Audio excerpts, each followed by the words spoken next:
açıyor güller, bülbül figan eder gül bahçesinde. Susamış dudaklar gülün aşkıyla, canlar feda olsun Muhammed aşkına. Susamış dudaklar gülün aşkıyla, canlar feda olsun Muhammed aşkına.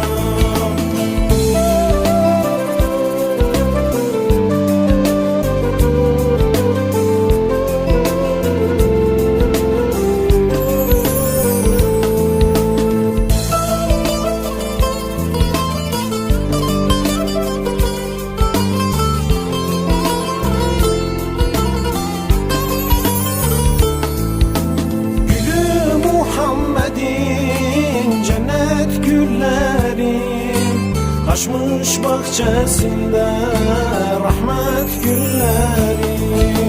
Hasan'la Hüseyin ciğer paresi, sever diyorlar rahmet dedesi. Hasan'la Hüseyin ciğer paresi, sever diyorlar rahmet dedesi.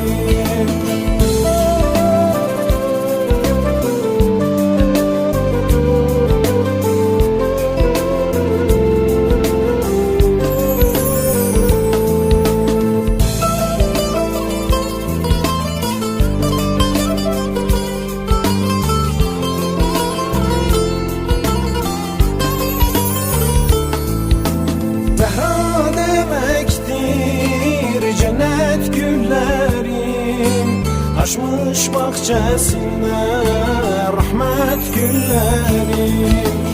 Ebu Turabi'dir onun sevdası, canlar feda olsun Muhammed aşkına.